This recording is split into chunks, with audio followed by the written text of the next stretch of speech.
Assalamualaikum warahmatullahi wabarakatuh. Innal hamdalillah nahmaduhu wa nasta'inuhu wa nastaghfiruh wa na'udzu billahi min shururi anfusina wa min sayyiati a'malina. May yahdihillahu fala mudilla lahu wa may yudlil fala hadiya lahu. أشهد أن لا إله إلا الله وحده لا شريك له وأشهد أن محمدا عبده ورسوله صلى الله عليه وعلى آله وسلم أما بعد.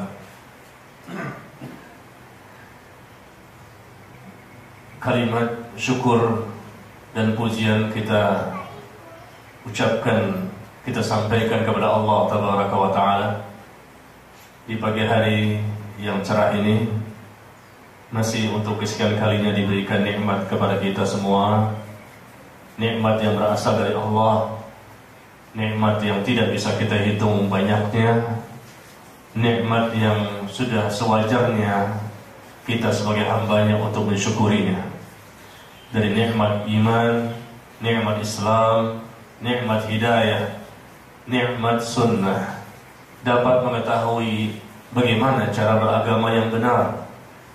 Kita diberikan nikmat oleh Allah setelah memahami agama, diberikan taufik, diberikan kekuatan dan kemampuan untuk melakukan berbagai macam ketaatan, dan kita berharap apa yang telah kita lakukan selama ini tercatat di sisi Allah sebagai amal saleh, amal yang Allah berikan ganjaran, Allah berikan pahala, dan semakin menjadikan kita dicintai oleh Allah Subhanahu wa Ta'ala.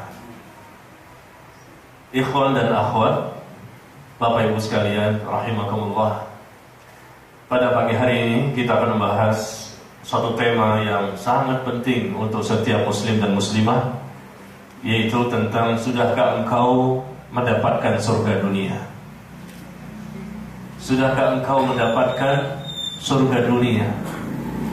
Barangkali di antara kita terkesan aneh, karena yang kita tahu selama ini surga itu di akhirat, dan sepakat semua kaum muslimin surga itu di akhirat, yang penuh dengan kenikmatan, penuh dengan sesuatu yang tidak pernah kita lihat dengan mata, tidak pernah didengar dengan telinga, tidak pernah diangan-angankan oleh hati kita, penuh dengan nikmat yang luar biasa yang tidak kita temukan di dunia ini. Dan itulah tujuan akhir kita. Semua kaum muslimin sangat menginginkan masuk ke dalam surganya Allah. Dan masuknya kita ke dalam surganya Allah berkat rahmat Allah, kasih sayang Allah kepada kita semuanya. Tetapi perlu kita ketahui bahwa surga itu juga ada di dunia, yang barangkali belum diketahui oleh kebanyakan kaum muslimin. Meskipun Nabi bersabda, "Ad-dunya sijnul mu'min wa jannatul kafir." Dalam hadis yang dikeluarkan oleh Imam Muslim, Nabi mengatakan bahwa dunia ini adalah penjara bagi orang-orang beriman dan surga bagi orang-orang kafir. Kita sering mendengar kalimat ini, dan hadis ini sahih, tercantum dalam kitab Sahih Muslim, bahwa dunia ini adalah penjara bagi orang beriman, surga bagi orang kafir. Betul. Surga penjara bagi orang beriman artinya apa? Di surga, di dunia ini kita mendapatkan berbagai macam bentuk perintah, kita mendapatkan berbagai macam bentuk larangan. Banyak rambu-rambu yang mesti kita ketahui bersama. Tidak boleh kita di dunia ini seenaknya saja, karena kita adalah hamba Allah, dan kita hadir di dunia ini dengan izin Allah dalam rangka agar kita beribadah kepadanya. Allah berfirman, "Wa ma khalaqtul jinna wal insa illa liya'budun." Tidak aku ciptakan jin dan manusia kecuali untuk beribadah kepadaku. Kita diciptakan untuk beribadah kepada Allah, makanya Allah ciptakan kita di dunia ini. Jadi dunia ini bagaikan penjara bagi orang beriman, karena banyak hal yang tidak boleh dia lakukan, dan banyak hal yang wajib untuk mereka kerjakan. Tetapi bagi orang kafir, dunia ini seperti surga.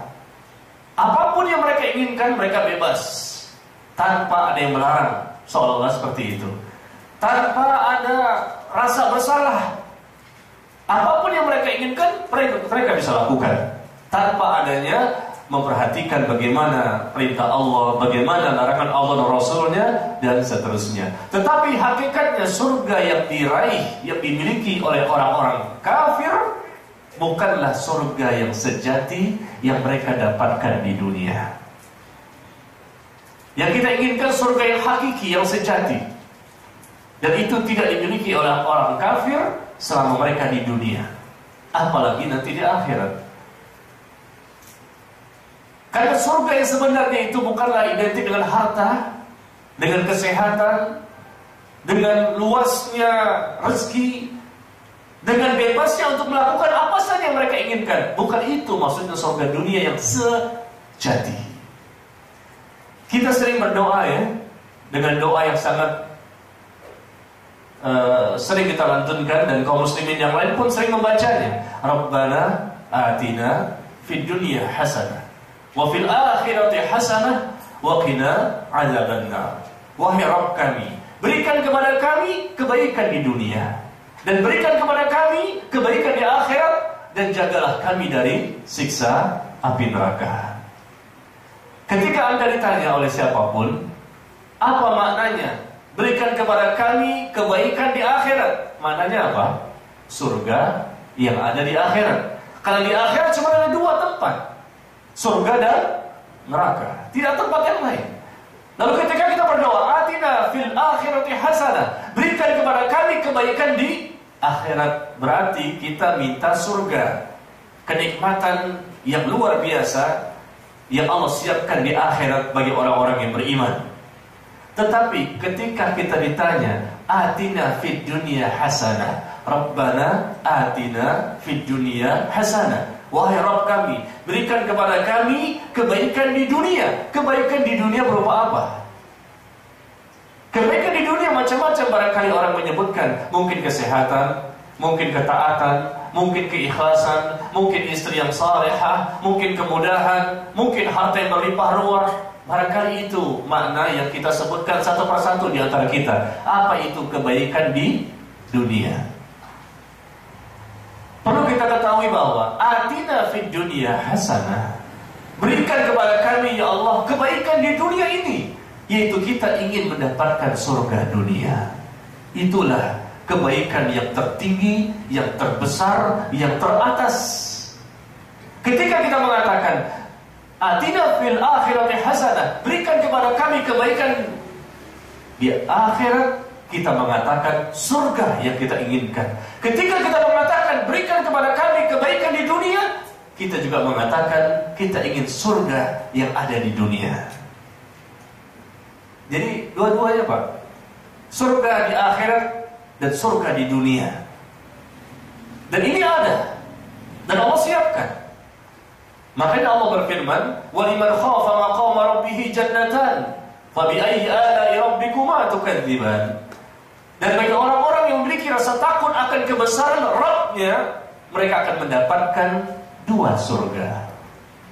فَبِأَيِّ آلَاءِ رَبِّكُمَا تُكَذِّبَانِ. Maka nikmat Rabb-mu yang manakah yang kamu dustakan?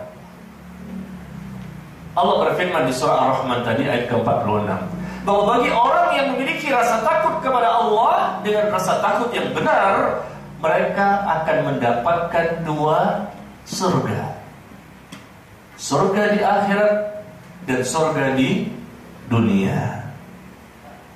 Makanya Syekhul Islam Ibnu Taimiyah rahimahullah mengatakan, inna fid dunya jannatun man lam yadkhulha lam yadkhul jannatal akhirah. Sesungguhnya di dunia ini ada surga, kata beliau. Dan barang siapa yang tidak masuk ke dalam surga yang ada di dunia, maka dia pun tidak akan masuk surga yang ada di akhirat. Anda ingin masuk surga di akhirat? Semuanya ingin. Tetapi kata beliau bahwa seseorang yang ingin masuk ke dalam surga di akhirat, syaratnya adalah dia harus masuk dulu surga yang ada di dunia. Ini barangkali jarang kita dengarkan. Padahal penjelasan para ulama banyak masalah ini. Sampai-sampai Ibnu Taimiyah rahimahullah mengatakan tadi, inna fid dunya jannatun. Sesungguhnya di dunia ini ada surga. Ada surga di dunia ini. Barang siapa yang tidak masuk dalam surga yang ada di dunia, maka dia pun tidak akan masuk dalam surga yang ada di akhirat. Surga dunia berupa apa? Sehingga kita wajib untuk memasukinya, bukan sunnah, wajib untuk memasukinya sebagai syarat untuk mendapatkan surga di akhirat. Karena semuanya kita tidak ingin masuk ke dalam neraka. Na'udzubillah. Semuanya kita ingin terhindar dari nerakanya Allah. Semuanya kita ingin masuk ke dalam surga, mendapatkan keselamatan, kebahagiaan dari Allah Tabaraka wa Ta'ala. Nah, ternyata surga dunia itu adalah yang merupakan kebaikan tertinggi, terbesar dan teratas bagi orang beriman. Dan itulah kebahagiaan yang hakiki dan surga yang hakiki di dunia, yaitu cintanya Allah kepada seorang hamba. Cintanya Allah kepada seorang hamba berarti hamba itu mendapatkan surga dunia. Kita beribadah dari kita kecil sampai kita mati. Tujuannya untuk apa? Tujuannya agar kita mendapatkan cinta Allah, agar kita mendapatkan surga dunia yang menjadi syarat untuk mendapatkan surga di akhirat. Maka di sini coba lihat, barangkali ikhwan dan akhwat memiliki fotokopian yang telah dibagikan. Ini insya Allah lebih memudahkan kita memahami tema yang kita bahas.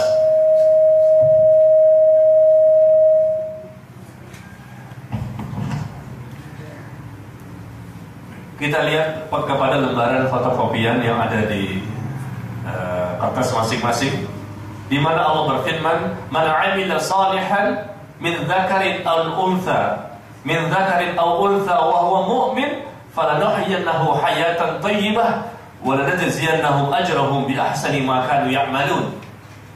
Barang siapa yang melakukan amal saleh, baik dari kalangan laki-laki maupun perempuan, dalam keadaan dia beriman, maka sungguh kami akan berikan kepadanya kehidupan yang indah, hayatan thayyibah. Dan kami akan memberikan balasan yang lebih baik daripada apa yang mereka kerjakan selama di dunia. Lihat kepada ayat ini, barang siapa yang melakukan amal saleh, baik laki maupun perempuan, man 'amila salihan min dzakarin aw untha wa huwa mu'min. Mereka beramal saleh. Amal saleh itu apa? Amal saleh artinya amal yang benar, amal yang baik, berarti sesuai dengan syariat, sesuai dengan sunnah, sesuai dengan contoh, sesuai dengan apa yang Rasulullah ajarkan, yang Rasulullah amalkan, yang Rasulullah praktekkan, dan diamalkan juga oleh para sahabatnya. Itulah amal saleh, amal yang baik, amal yang benar. Dan barang siapa yang melakukan amal saleh, baik laki-laki maupun perempuan, dan dia pun beriman. Beriman di sini bermakna tauhid.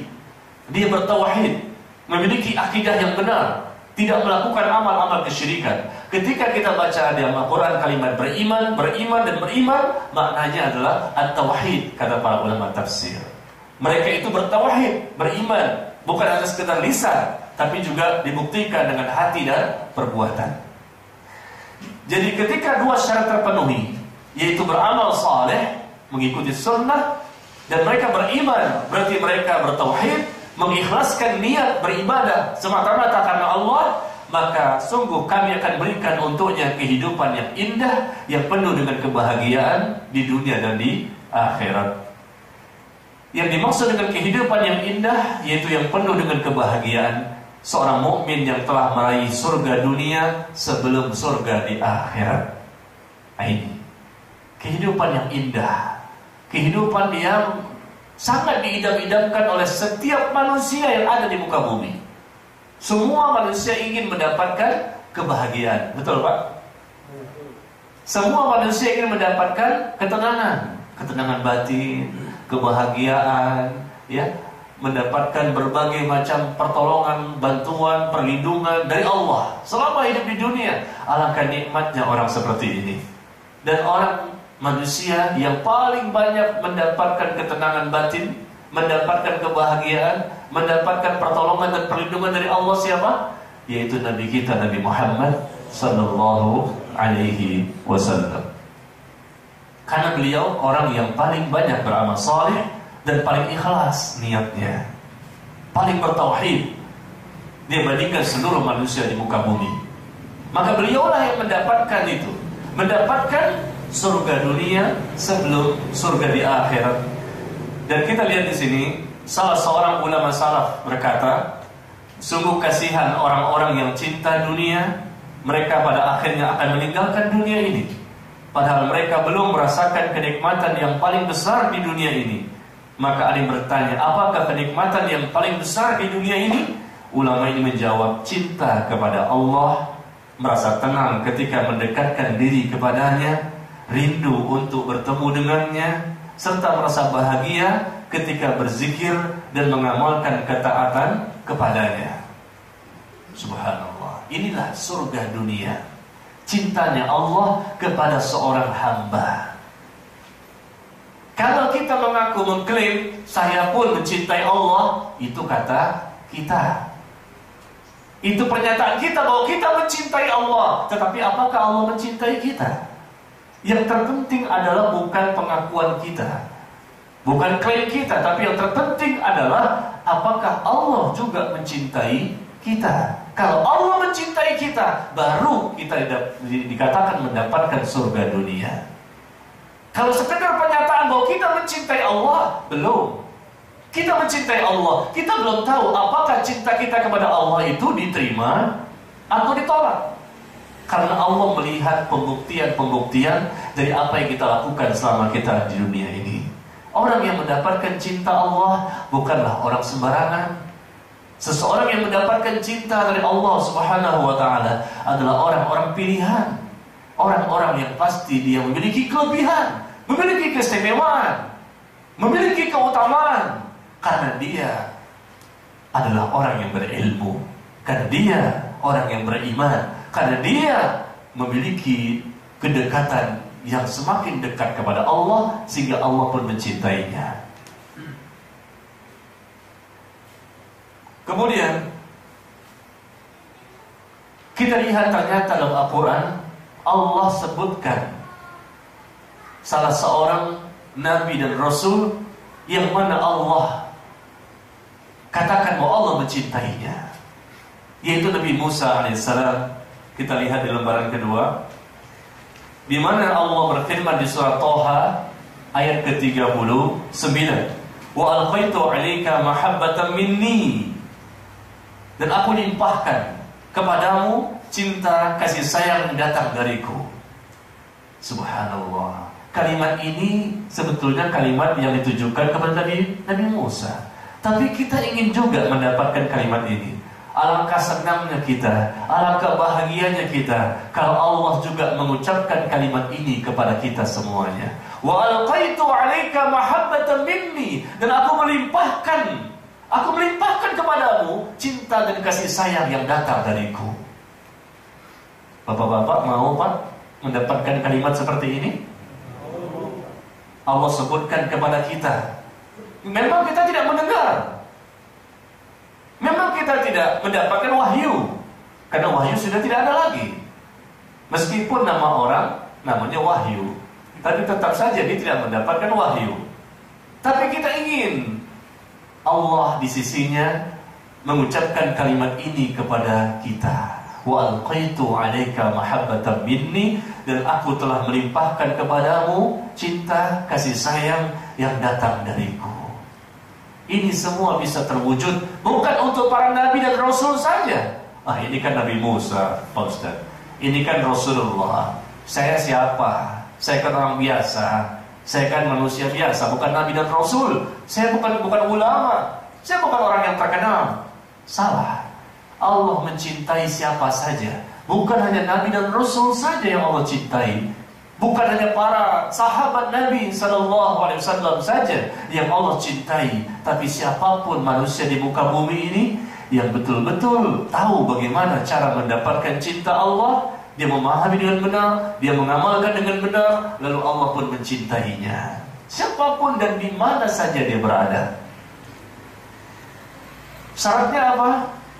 Dia harus mencintai Allah dengan kecintaan yang tulus, kecintaan yang lahir, yang timbul dari hatinya yang paling dalam.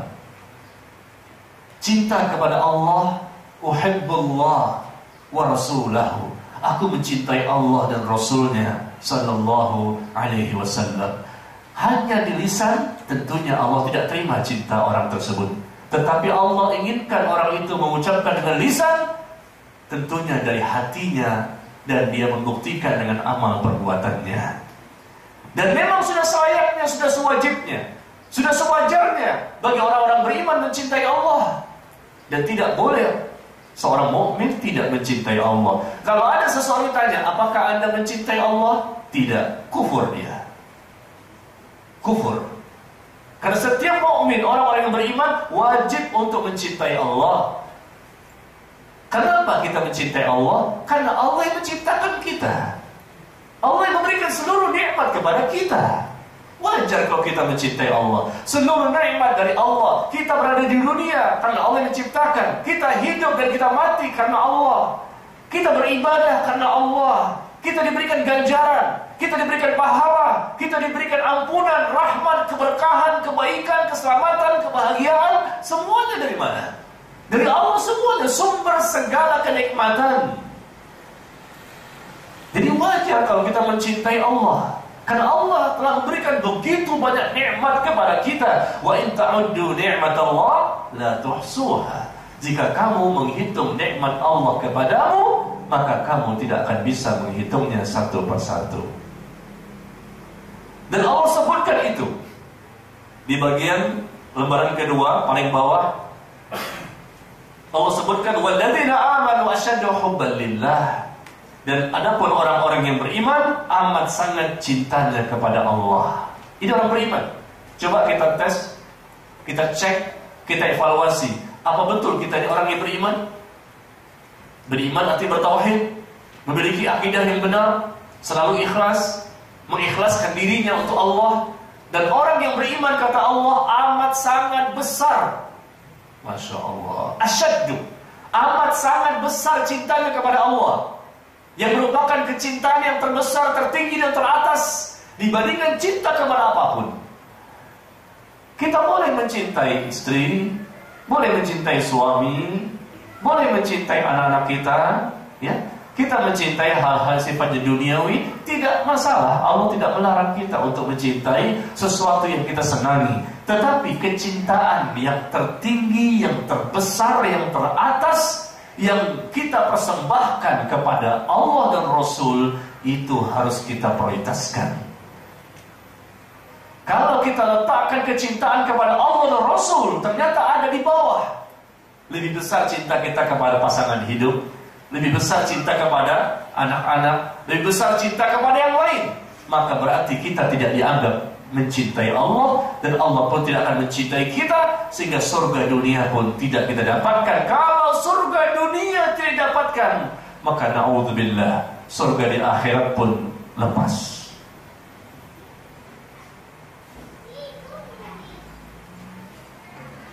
Walladzina amanu asyaddu hubban lillah. Dan orang-orang yang beriman amat sangat besar cintanya kepada Allah. Coba kita dengarkan bagaimana firman Allah di surah At-Taubah. Di surah At-Taubah, surah ke-9, ayat ke-24. Surah ke-9 ayat ke-24, Allah Ta'ala berfirman, Qul in kana aba'ukum wa abna'ukum wa ikhwanukum wa azwajukum wa ashiratukum wa amwalun iqtaraftumuha wa tijaratun takhshana kasawdaha wa masakin tardawnaha ahabba ilaykum minallahi wa rasulih wa jihadin fi sabilihi fatarabbasu hatta ya'ti Allahu bi amrih wallahu la yahdil qaumal fasiqin. Firman Allah ini di surah At-Taubah ayat ke-24 harus kita pahami. Setiap muslim harus membaca ayat ini dan coba masing-masing mengevaluasi. Apa kata Allah? Qul, katakan Muhammad kepada mereka sallallahu alaihi wasallam, jika bapak-bapakmu, in kana aba'ukum wa abna'ukum, jika bapak-bapakmu, anak-anakmu, saudara-saudaramu, istri-istrimu, pasangan hidupmu, keluargamu, kerabatmu, harta yang engkau usahakan, perniagaan yang engkau takut terjadi kerugian di dalamnya, dan rumah-rumah yang engkau tinggalkan itu, yang kau tempati itu, ternyata engkau lebih cintai dibandingkan cinta kepada Allah dan Rasulnya, dan cinta akan jihad di jalannya, maka tunggulah Allah akan datangkan keputusannya, dan Allah tidak akan memberikan hidayah kepada orang-orang fasik. Sekali lagi saya ulang, katakan, jika bapak-bapakmu, anak-anakmu, saudaramu-saudaramu, pasangan hidupmu, istri maupun suami, keluargamu, kerabatmu, harta yang engkau usahakan, perniagaan yang engkau khawatir terjadi kerugian di dalamnya, dan rumah-rumah tempat tinggal yang engkau tempati itu, semuanya lebih engkau cintai dibandingkan cinta kepada Allah dan Rasulnya dan berjihad di jalannya, maka tunggulah Allah akan datangkan keputusannya kepadamu. Dalam tafsir disebutkan keputusan tersebut yaitu Allah akan berikan kepadanya musibah. Musibah pada hatinya, musibah pada agamanya. Ya, na'udzubillah. Allah tidak memberikan hidayah kepada orang-orang fasik. Kita mengaku cinta kepada Allah, lalu cinta kepada Allah ini kita tempatkan pada posisi yang mana? Posisi paling bawah atau posisi paling atas?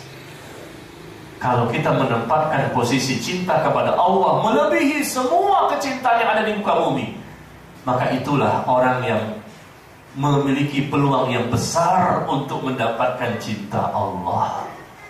Allah tidak mau dipersekutukan dalam cinta. Ada syirik dalam masalah doa, ada syirik dalam masalah niat, keinginan dan tujuan, ada syirik dalam masalah ketaatan, ada syirik dalam masalah rasa takut, dan ada syirik dalam masalah cinta. Syirkul mahabbah, syirik dalam masalah cinta. Allah tidak mau dipersekutukan dalam masalah cinta. Cinta yang terbesar, teratas dan tertinggi Allah inginkan hanya kepadanya saja, tidak boleh diberikan kepada siapapun dari makhluknya. Ini, kalau orang bisa seperti ini, baru Allah akan mencintainya. Kalau Allah mencintainya, dia mendapatkan surga dunia. Seseorang yang mendapatkan surga dunia demi Allah, dia akan hidupnya tenang, batinnya tenang. Dia akan selalu mendapatkan perlindungan dan penjagaan dari Allah. Allah mencintainya, Allah melindunginya, Allah menjaganya. Karena dia adalah orang yang Allah cintai, dia mendapatkan surga dunia. Meskipun dia miskin, tapi dia termasuk orang yang mendapatkan surga dunia. Karena surga dunia Allah berikan, Allah tanamkan cintanya Allah kepada seorang hamba. Bukanlah Allah melihat kepada fisiknya seseorang, kepada hartanya seseorang, tidak.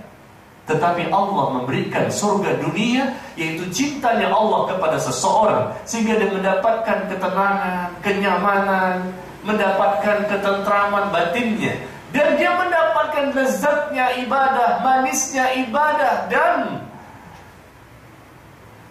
nyamannya ibadah ketika mereka melakukan ibadah kepadanya, dan dia mendapatkan kekhusyuan. Ini orang yang mendapatkan surga dunia. Penjagaan dari Allah jelas dia akan dapatkan. Allah jaga hatinya. Ini berarti Allah mencintai orang tersebut. Allah jaga hatinya, Allah jaga agamanya, Allah jaga matanya, pendengarannya, Allah jaga agamanya, Allah jaga keturunannya, Allah jaga hartanya, Allah jaga keluarganya. Semuanya Allah jaga. Allah jaga dia dari syubhat, Allah jaga dari dirinya dari syubhat yang akan menyesatkan, dan Allah akan jaga dirinya dari syahwat yang akan menghancurkan. Indah ya?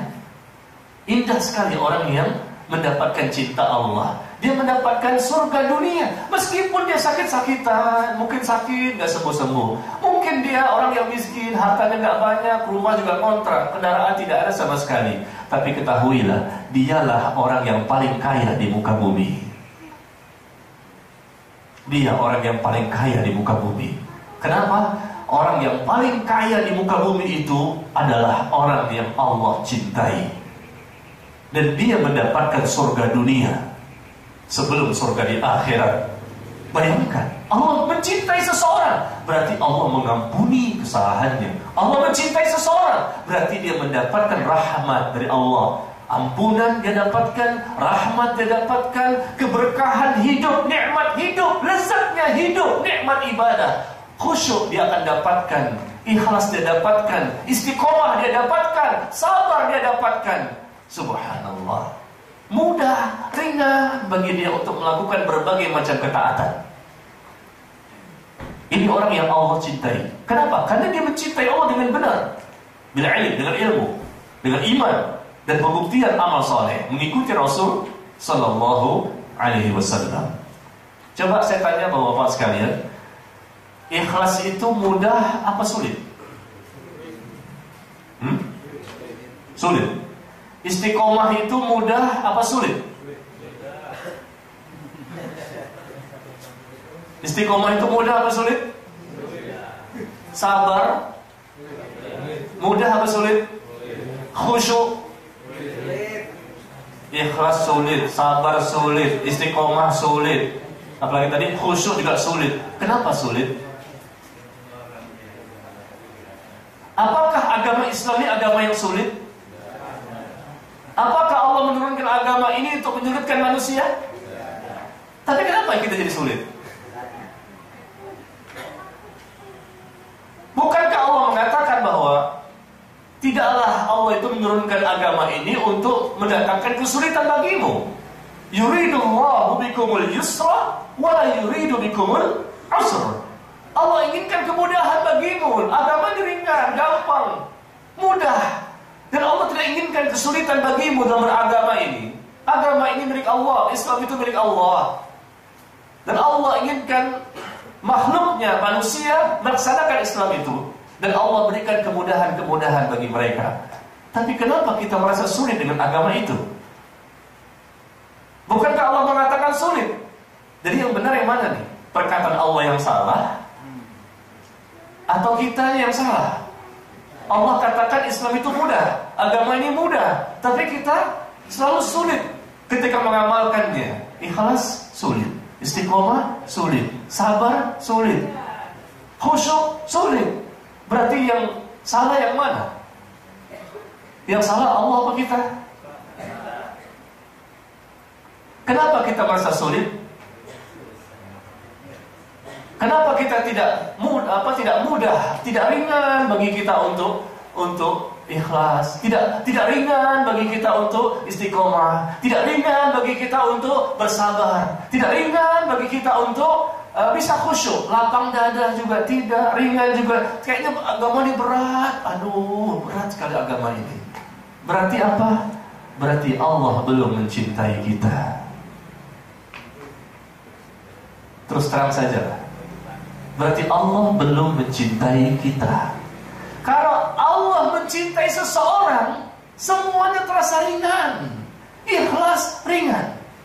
Memang siapa bilang ikhlas itu mudah? Kalau kita serahkan kepada diri kita sendiri, pasti berat semuanya. Tapi kalau Allah memberikan bantuan, jadinya apa? Ringan. Kita nggak bisa istiqomah kalau mengandalkan diri kita sendiri. Kita nggak bisa khusyuk, susah memang, siapa bilang mudah. Tapi kalau Allah mencintai seseorang, Allah jadikan dia mudah semuanya. Dia mudah untuk ikhlas, niatnya dijaga, hatinya dijaga oleh Allah. Subhanallah. Dia mudah untuk ikhlas, dia mudah untuk istiqomah, dia mudah untuk bersabar, dia mudah untuk khusyuk. Makanya orang yang Allah cintai, dia akan selalu mendapatkan lezatnya, nikmatnya, dan manisnya ibadah. Orang yang Allah cintai, tanda-tandanya dia akan mudah memahami Islam, mudah memahami sunnah mudah, mengamalkan Islam dan sunnah mudah.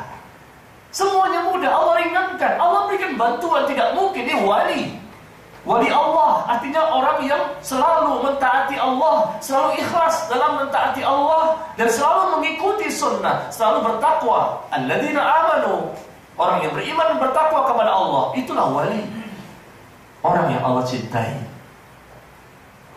Jadi kalau kita sampai hari ini, berapa usia kita? Sudah berapa lama kita menjadi seorang muslim? Sudah berapa banyak kita membaca buku tentang Islam? Sudah berapa banyak kita menghadiri majelis taklim? Ternyata sampai hari ini saya masih sulit ikhlas.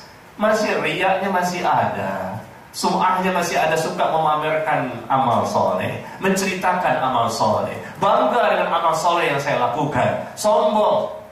Kemudian khusyuk susah, masih memikirkan yang lain. Lebih banyak gak khusyuknya, bahkan tidak pernah khusyuk sama sekali barangkali. Gak pernah bisa bersabar, gak bisa istiqomah. Ya, kadang ke masjid, kadang tidak. Kadang sholat berjamaah, kadang tidak. Kadang ngaji, kadang tidak. Allah Akbar.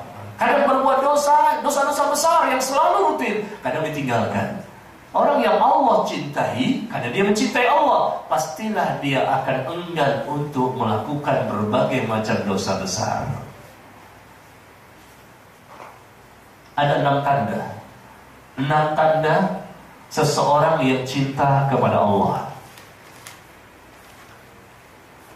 Ada 6 tanda seseorang yang dikatakan betul-betul dia mencintai Allah, dan nanti Allah pun akan mencintainya. Apa itu? Pertama, orang tersebut ada di sini ya, di fotokopian.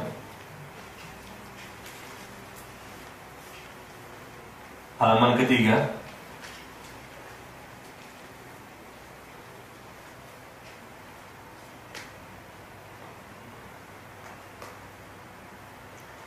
Dia mencintai apa yang Allah cintai. Nah ini Pak, seseorang mencintai apa yang Allah cintai. Allah sukanya ini, dia pun sukanya itu. Ini yang pertama. Seseorang yang cinta kepada Allah, yang akhirnya Allah mencintai juga orang tersebut adalah orang tersebut, hamba ini mencintai apa saja yang Allah cintai. Yang kedua, orang tersebut membenci apa saja yang Allah benci. Ini kedua. Ini harus ada pada diri kita semuanya. Semua muslim harus ada pada dirinya. Pertama, mencintai apa saja yang Allah cintai. Yang kedua, membenci apa saja yang Allah benci. Yang ketiga, mencintai orang-orang yang mencintai Allah. Nah, dia mencintai orang-orang yang mencintai Allah. Karena dia mencintai Allah, maka dia pun mencintai orang-orang yang mencintai Allah. Yang keempat, membenci orang-orang yang benci kepada Allah. Orang kafir, orang munafik, ya, orang fasik, dan seterusnya. Ya, yang keempat adalah dia membenci siapa saja yang benci kepada Allah. Yang kelima, dia enggan melakukan dosa-dosa besar, baik secara zahir maupun batin. Dia enggan melakukan dosa-dosa besar.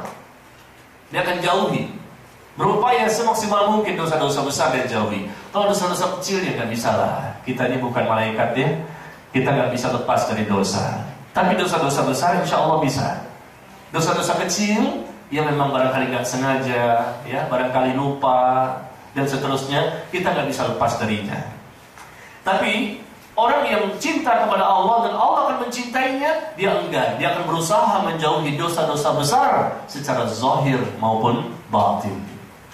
Yang kelima, tanda-tanda orang yang cinta kepada Allah dan Allah pun akan mencintainya, yaitu dia pun akan cinta untuk bertemu dengan Allah. Cinta untuk bertemu dengan Allah, kepengen, rindu untuk bertemu dengan Allah. Subhanallah. Inilah 6 kurang lebih syarat seseorang dikatakan telah mendapatkan cinta Allah. Dalam hidup dan kehidupannya di dunia, selalu 6 ini ada pada dirinya. Dia selalu mencintai apa yang Allah cintai, membenci apa yang Allah benci, mencintai siapapun orangnya yang dia mencintai Allah, dan membenci siapapun orangnya yang dia membenci apa yang Allah syariatkan.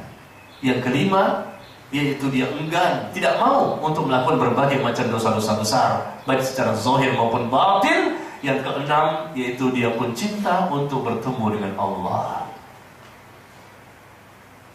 Sekali lagi, ikhwan dan akhwat rahimakumullah. Jadi kalau tadi kita katakan ikhlas sulit, istiqomah sulit, sabar sulit, dan khusyuk pun sulit. Sekali lagi, karena kita belum mencintai Allah, sehingga Allah pun belum mencintai kita. Kalau Allah mencintai seseorang, semuanya menjadi mudah karena Allah membantunya, meringankannya, menguatkannya. Secara fisik, secara zahir dan batin Allah kuatkan, sehingga dia merasa mudah untuk ikhlas, merasa mudah untuk khusyuk, merasa mudah untuk istiqomah, merasa mudah untuk sabar. Coba antum dengarkan bagaimana Rasulullah SAW ketika beliau sholat sampai bengkak-bengkak kakinya. Kenapa? Kan sakit, kan pegel, kan capek, letih, lelah, sampai bengkak-bengkak kaki. Kenapa sih kok masih sholat juga di waktu malam? Karena beliau mendapatkan lezatnya ibadah. Itu yang belum kita miliki. Ibadah sih mungkin pernah kita lakukan. Tadi subuh juga kita sholat dan ibadah-ibadah yang lain. Tapi manisnya ibadah, lezatnya ibadah, nikmatnya ibadah, khusyuknya ibadah, belum. Berarti kita perlu belajar. Karena orang yang khusyuk bukan orang sembarangan. Qad aflahal mu'minun, telah beruntung orang-orang yang beriman. Alladzina hum fi salatihim khashi'un, yaitu orang-orang yang khusyuk ketika mereka sholat. Mereka khusyuk, mereka beruntung. Karena dengan khusyuk tersebut, mereka akan bisa menghindari diri mereka dari perbuatan keji dan mungkar. Banyak orang sholat, inna sholata tanha 'anil fahsyi wal munkar. Sesungguhnya sholat itu dapat mencegah perbuatan keji dan mungkar. Tapi kenapa banyak orang yang sholat masih berbuat keji, masih berbuat mungkar, masih berbuat dosa dan maksiat, bahkan korupsi, dan apa saja dosa? Mereka KTP-nya agamanya Islam. Kenapa mereka masih seperti itu? Meskipun mereka sholat 5 waktu mereka kerjakan, bahkan yang sunnah-sunnah pun. Kenapa? Karena mereka tidak mengerti bagaimana cara khusyuk ketika sholat. Kalau seseorang khusyuk, dia berilmu, dia sholat merasakan rasa takut kepada Allah, dia berilmu, dia beriman, dia mengikuti sunnah dalam bacaan dan gerakan, dan tumakninah dan seterusnya, maka insya Allah dampak dari sholat yang benar, kata Allah, akan mencegah seseorang dari perbuatan keji dan mungkar. Kita sering sholat tapi perbuatan keji dilakukan, perbuatan dosa besar dilakukan. Berarti dipertanyakan sholatnya. Ada apa pada sholat kita? Orang yang Allah cintai, dia mendapatkan surga dunia. Berarti apa? Selalu batinnya tenang. Ada ujian pasti. Bukan berarti orang yang Allah cintai, Allah jadikan dia mendapatkan surga dunia, berarti dia tidak pernah mendapatkan ujian. Tidak. Orang yang Allah cintai bahkan berkali-kali dia mendapatkan ujian dan cobaan. Akan semakin banyak ujiannya kalau Allah cintai dia. Dan itu tanda bukti Allah cintai seseorang. Allah akan terus memberikan ujian supaya imannya semakin baik. Rasul sallallahu alaihi wasallam bersabda, "Inna 'izamal jaza ma'a 'izamil bala." Sesungguhnya besarnya pahala selaras sesuai dengan besarnya ujian. Semakin besar ujian, semakin besar pahala. Wa innallaha idza ahabba qauman ibtalahum. Dan apabila Allah mencintai seorang, apabila Allah mencintai suatu kaum, maka Allah memberikan ujian kepadanya. Apabila Allah mencintai seseorang, Allah berikan ujian kepadanya. Apabila Allah mencintai satu kaum, maka Allah akan berikan ujian dan cobaan kepadanya.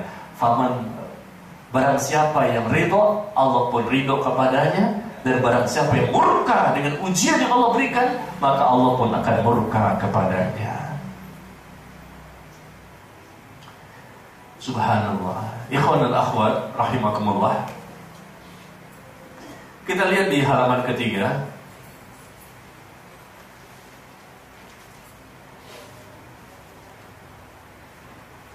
Ada firman Allah di sini di surah Al-Ahzab ayat yang keempat. Ma ja'alallahu li rajulin min qalbayni fi jawfihi. Allah sekali-kali tidak menjadikan bagi seseorang dua buah hati dalam rongganya. Dua hati dalam rongganya. Setiap kita ini hanya memiliki satu hati. Ma ja'alallahu li rajulin min qalbayni fi jawfihi. Allah tidak menjadikan bagi seseorang itu dua hati dalam satu rongganya. Semua kita memiliki satu hati. Hati ini tempatnya cinta. Dan cinta itu kita berikan kepada siapa? Cinta kepada Allah dan Rasulullah sallallahu alaihi wasallam. Lihat perkataan Abdullah bin Mas'ud di lembaran halaman ketiga. Jika hati seseorang diisi dengan cinta kepada Allah, maka Allah akan lepas cintanya kepada selain Allah. Hati itu diisi dengan cinta kepada Allah, lepas cinta kepada selain Allah. Tapi kalau hati diisi dengan cinta kepada selain Allah, maka cinta kepada Allah pun akan lepas. Coba hati kita ini diisi apa selama ini? Siapa yang selalu berada di hati kita? Abu Bakar As-Siddiq radhiyallahu an, beliau pernah berdoa, Allahumma ja'al akhirah fi qalbi. Ya Allah, jadikan akhirat berada di hatiku, waj'al dunya fi aidi, dan jadikan dunia berada di tanganku. Sekali lagi, Abu Bakar As-Siddiq, seorang sahabat Nabi yang sangat Rasul cintai, tetapi beliau takut kalau hatinya lebih mencintai dunia. Sampai-sampai beliau berdoa kepada Allah, Allahumma ja'al akhirah fi qalbi, Allahumma ja'al akhirah fi qalbi waj'al dunya fi aidi. Ya Allah, jadikanlah akhirat selalu berada di hatiku, dan jadikanlah dunia selalu berada di tanganku. Semua masalah dunia, masalah cari nafkah, masalah istri, masalah suami, masalah anak, masalah rumah, masalah apa saja, semua ada di tangan. Tidak pernah dimasukkan dalam hati. Di hati ini khusus untuk akhirat. Bisakah kita seperti itu? Memang bingung. Masalah ini membuat kita akhirnya memikirkan. Boleh, Islam tidak melarang kita memikirkan berbagai macam masalah, karena memang dunia ini tempatnya masalah. Dunia darul imtihan. Dunia ini tempatnya ujian, tempatnya masalah. Bagi siapa yang tidak mau ada masalah di dunia, silakan pindah ke dunia yang lain. Pasti ada masalah. Mau kemana kita? Orang lain tidak punya masalah sama kita, tapi kita bermasalah sama diri kita sendiri. Ada aja masalah itu. Tapi orang yang beriman, yang dia mencintai Allah, dia berilmu, dia beriman dengan benar, dia mendapatkan cinta Allah, dia hanya untuk Allah, hanya untuk akhirat. Sehingga segala problematika, segala masalah, segala macam hal yang membuat dia jadi bingung, resah, gelisah, maka semuanya tidak dia masukkan dalam hati. Semuanya ada di tangan dia. Oke, ini masalah, mudah-mudahan Allah berikan saya pertolongan. Ini masalah, oke, nanti mudah-mudahan saya bisa menyelesaikannya. Semuanya dihadapi dengan tenang. Dihadapi dengan tenang semua masalah itu. Yang membuat seorang mukmin itu tidak tenang dalam hidupnya adalah kalau dia tidak bisa mempersembahkan ibadah kepada Allah. Baru dia gak tenang. Ketika iman turun, bingung dia. Ketika iman turun, gak semangat, futur ya. lemah iman, mau ini malas, mau ini malas, mau ini malas, mau ini malas. Kalau mau dikerjakan riya, berarti jatuh kepada dosa munafik. Ini pertanda bahwa Allah tidak jaga dirinya. Kata Rasulullah apa?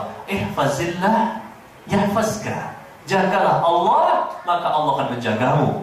Jagalah Allah, maka engkau akan dapatkan Allah berada di hadapanmu. Apa yang kita jaga dari Allah bukanlah Allah kita jaga secara fisik, zat, tidak. Allah tidak perlu dijaga. Tapi Rasul mengatakan jagalah Allah, maka Allah akan menjagamu. Artinya adalah jagalah hukum-hukum Allah, jagalah batasan-batasan Allah, jagalah hak-haknya Allah, jagalah larangan-larangan Allah, jagalah perintah-perintah Allah. Nanti Allah pun akan menjagamu. Dijaga, mata ini gak mudah untuk melihat yang haram, gak mudah telinga ini untuk mendengar yang haram, gak mudah lisan ini untuk berkata-kata yang haram. Hatinya dijaga, tidak mudah bersangka kepada Allah dan yang lain. Semuanya Masya Allah, bukan steril ya. Tidak bisa kita steril, lepas gak punya dosa sama sekali, gak mungkin. Tapi paling tidak semua dosa besar kita bisa hindari. Seseorang bisa menjadi bertakwa, saleh dan salehah, itu karena dia dibantu oleh Allah. Kalau Allah tidak bantu, gak bisa. Siapapun di muka bumi ini untuk menjadi saleh dan salehah gak bisa. Untuk bertakwa gak bisa kalau Allah memberikan bantuan. Allah memberikan bantuan dan pertolongan. Allah kuatkan hatinya, Allah tanamkan dalam hatinya iman, sehingga dia benci kepada perbuatan dosa. Walakinnallaha habbaba ilaikumul iman wa zayyanahu fi qulubikum wa karaha ilaikumul kufra wal fusuqa wal isyan ulaika humur rasyidun fadlan minallahi wa ni'mah. Allah sebutkan bahwa Allah lah yang telah menjadikan kalian cinta kepada keimanan, cinta kepada iman ini, cinta kepada Allah. Allah yang menjadikan itu. Di surah Al-Hujurat, surah ke-49, surah ke-49 ayat ke-7. Ya. Surah ke-49 ayat ke-7 Allah katakan walakinnallaha habbaba ilaikumul iman. Tetapi Allah yang telah menjadikan, Allah yang menjadikan, kata Allah itu sendiri dalam Quran. Allah yang menjadikan kalian itu cinta kepada keimanan, iman kepada Allah, iman kepada Rasul, cinta kita kepada Allah, cinta kepada Rasul. Allah yang menjadikan, bukan karena kekuatan yang kita miliki. Dan Allah jadikan iman itu indah di dalam hatimu. Dia merasakan lezatnya iman, manisnya iman, lezatnya ibadah. Itu pun semua dari Allah. Dan kita tahu pada Al-Quran, Allah yang berfirman seperti itu. Allah yang menjadikan kamu itu merasa indah, merasa nyaman dengan iman yang ada di hatimu. Dan Allah juga yang menjadikan kalian benci kepada apa? Kekufuran, kefasikan, dan kedurhakaan. Kita benci kepada perbuatan dosa dan maksiat, baik itu kekufuran, kefasikan, dan kedurhakaan. Itu semua karena Allah memberikan pertolongan kepada kita, sehingga kita bisa istiqomah. Istiqomah di atas kesabaran, istiqomah di atas keikhlasan, istiqomah di atas kecintaan kepada Allah dan Rasulnya.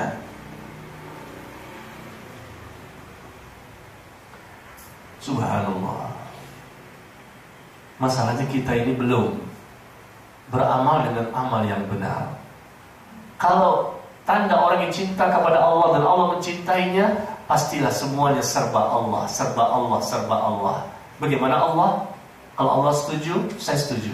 Kalau Allah cinta, Allah cinta. Kalau Allah benci, saya benci. Masya Allah, benci dan cintanya karena Allah. Kata Nabi SAW, man ahabba lillah, wa abghada lillah, wa a'ta lillah, wa mana'a lillah, faqad istaqbala al-iman. Barang siapa yang bencinya karena Allah, cintanya karena Allah, memberi karena Allah, menolak karena Allah, maka sungguh sempurna iman orang tersebut.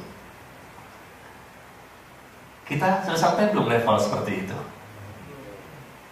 Belum sampai. Masih bencinya ya karena hawa nafsu kita.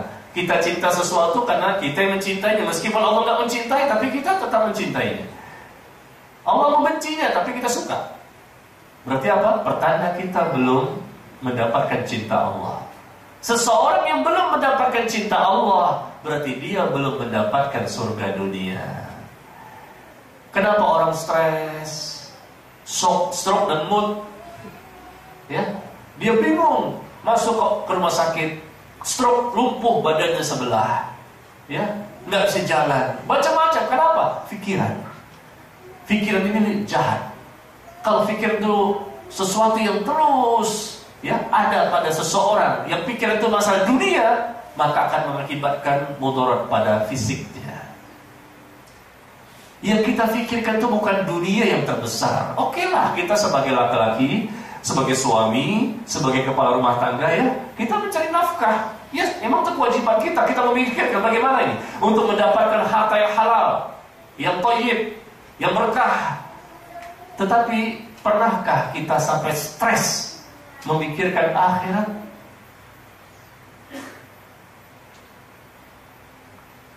Bingung, gak bisa tidur. Kenapa? Masalah dunia di kantor. Bingung, masalah apa? Istri. Gak bisa tidur, bolak-balik. Kenapa? Masalah anak. Kenapa? Tetangga. Bingungnya berhari-hari, gak bisa tidur. Memikirkan terus, makan obat, makan ke dokter. Tapi pernahkah kita stres dan bingung, bahkan jatuh sakit ketika memikirkan masalah akhirat? Pernah? Musibah. Ya. Musibah. Kalau seseorang tidak pernah stres memikirkan akhirat, kenapa mereka tidak pernah stres memikirkan akhirat seperti para ulama-ulama kita, orang-orang soleh? Mereka sambil menangis di waktu malamnya, bingung. Di waktu siang juga bingung, selalu bingung. Kita datangi, kok orang ini orang bingung. Bukan bingung dengan dunia, mereka bingung apakah mereka selamat atau tidak nanti di alam kubur. Karena yang mereka cari cintanya Allah. Dan puncak nikmat yang Allah berikan pada seorang hamba di dunia, puncak nikmat adalah husnul khatimah. Kita berlomba-lomba datang taklim pada hari ini. Kita berusaha untuk meningkatkan iman dan ilmu. Kita berusaha untuk beribadah. Tujuannya apa sih? Supaya kita mendapatkan ujungnya bisa husnul khatimah. Innamal a'malu bil khawatim. Sesungguhnya amal-amal kita itu tergantung nanti di akhirnya. Hasilnya ketahuan di akhir. Ketika seseorang mendapatkan husnul khatimah, maka pertanda Allah mencintainya. Tetapi ketika seseorang mendapatkan su'ul khatimah, berarti Allah membencinya. Nabi SAW bersabda, "Idza aradallahu bi'abdin khairan ista'malahu." Jika Allah menginginkan seseorang mendapatkan kebaikan, maka Allah akan mempekerjakannya. Dalam hadis yang dikeluarkan oleh Imam At-Tirmidzi, Nabi mengatakan, jika Allah menginginkan seseorang mendapatkan kebaikan, maka Allah pun akan mempekerjakan hambanya itu. Qila, kaifa yasta'miluhu ya Rasulullah? Maka Nabi pun ditanya, bagaimana caranya Allah mempekerjakan orang tersebut ketika Allah menginginkan dia mendapatkan kebaikan? Bagaimana caranya? Nabi SAW bersabda, yuwaffiquhu li'amalin salih qabla al-maut. Yaitu Allah akan memberikan kepadanya taufik, kekuatan dan kemampuan untuk beramal saleh sebelum dia dicabut nyawanya oleh malaikatul maut. Ini pertanda Allah menginginkan dia mendapatkan kebaikan. Dia meninggal dunia sedang beristighfar. Dia meninggal dunia sedang sholat. Dia meninggal dunia sedang berpuasa. Dia meninggal dunia sedang menghadiri majelis taklim seperti ini. Tiba-tiba di antara kita ada yang meninggal dunia. Mau? Mau? Siapa duluan? Kita kumpul di sini ibadah bukan? Ibadah kan? Ibadah kan bukan sholat aja. Kita berkumpul seperti ini menghadiri majelis taklim, majelis ilmu, majelis zikir, di mana kita yakin demi Allah, Nabi menginformasikan kepada kita, setiap orang yang berkumpul di suatu majelis ilmu yang ada di masjid, majtama'a, ya, tidaklah berkumpul satu kaum yang ada di satu masjid dari salah satu di masjid-masjid Allah, mereka mempelajari Al-Quran, mereka berusaha memahami Al-Quran, illa nazalat alaihimus sakinah. Orang yang berkumpul di masjid untuk belajar, hadir di majelis ilmu, maka kata Nabi, mereka akan diturunkan kepada mereka ketenangan. Tenang batinnya ketika berada di masjid mendengarkan kajian. Wa ghasyiyatuhumur rahmah, dan malaikat pun akan menebarkan rahmat kepada mereka. Wa hafathumul malaikah, dan mereka pun akan didoakan oleh para malaikat. Malaikat akan menaungi mereka. Demi Allah, saat ini malaikat berada di tengah-tengah kita, dan malaikat insya Allah sedang mendoakan kita semuanya. Karena Nabi mengatakan, tidaklah berada seseorang di majelis ilmu, di situ diajarkan Al-Quran, dipahami bagaimana Al-Quran, maka akan berasa ketenangan di hati mereka. Kemudian mereka pun akan mendapatkan rahmat. Malaikat akan menaungi mereka dan mendoakan mereka, dan Allah menyebut-nyebut nama mereka di hadapan para malaikat yang dekat dengannya. Masya Allah. Orang yang ibadah benar dan selalu bisa seperti itu, Allah berikan kepadanya husnul khatimah. Tapi syaratnya adalah harus mengikuti Nabi SAW. Ya, lihat di halaman ketiga paling atas. Di halaman ketiga paling atas, ini syaratnya yang terbesar, yang tidak bisa ditoleransi. Qul in kuntum tuhibbunallaha fattabi'uni yuhibbukumullah wa yaghfir lakum dzunubakum. Katakanlah, jika kamu benar-benar mencintai Allah, sehingga Allah pun akan mencintaimu, lalu kamu dapat surga dunia, adalah ikuti aku, yaitu dengan mengikuti Rasulullah SAW. Niscaya Allah akan mengasihi dan mengampuni dosa-dosamu. Allah akan mencintai kita dan mengampuni dosa-dosa kita karena kita mengikuti beliau Sallallahu Alaihi Wasallam. Dan kita perlu berdoa kepada Allah agar Allah melimpahkan cintanya kepada kita.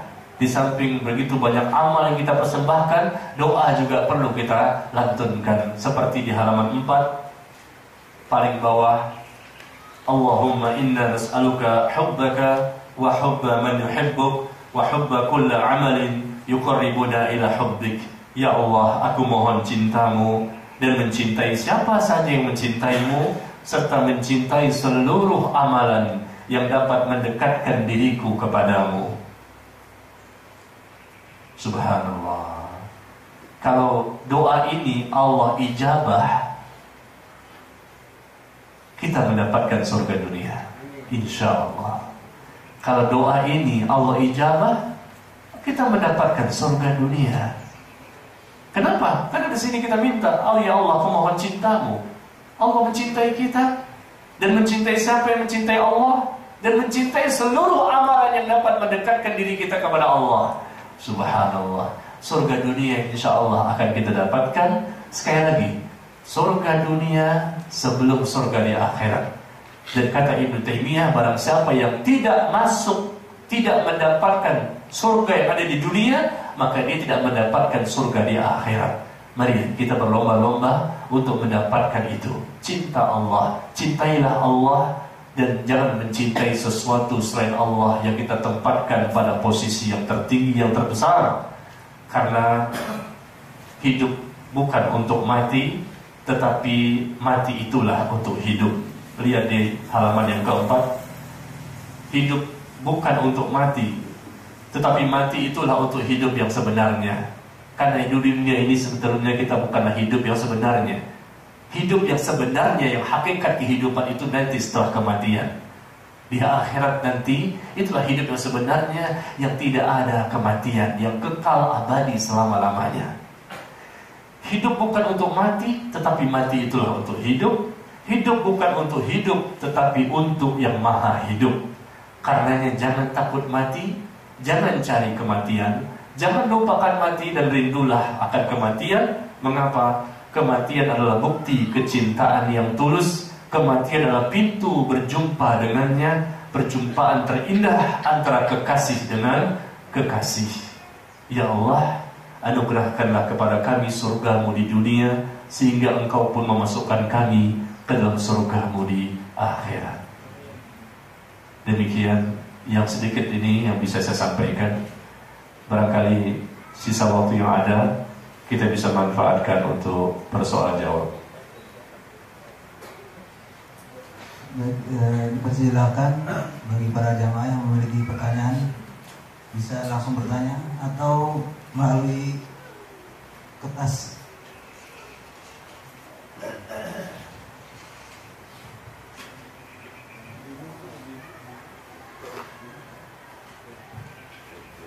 Untuk ibu-ibu yang ingin bertanya dipersilakan.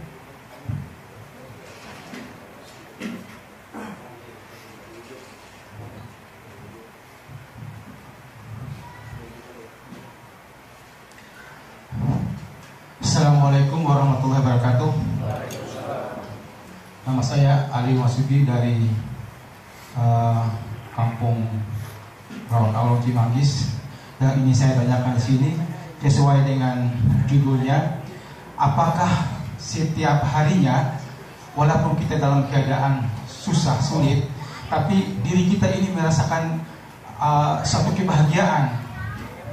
Artinya kita melakukan apa saja merasa diri kita ini agak kaya, walaupun kita tidak punya harta tadi yang Pak Ustadz pernah terangkan itu. Apakah ciri-ciri seperti ini yang mendapat ridho Allah atau mencintai dari Allah? Yang pertama Pak Ustadz. Yang kedua, ini mungkin luar dari agak tema sedikit.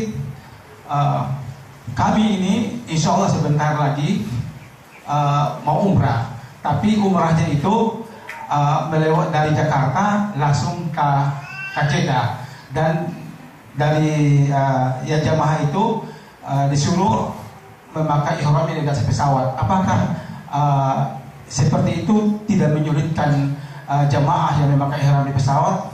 Apakah nanti setelah sampai di Jeddah itu baru mulai ihram apa gimana Ustaz?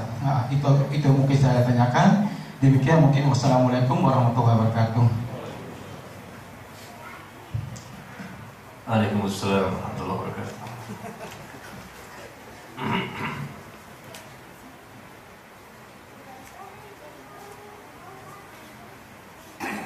Iya, terima kasih pertanyaannya.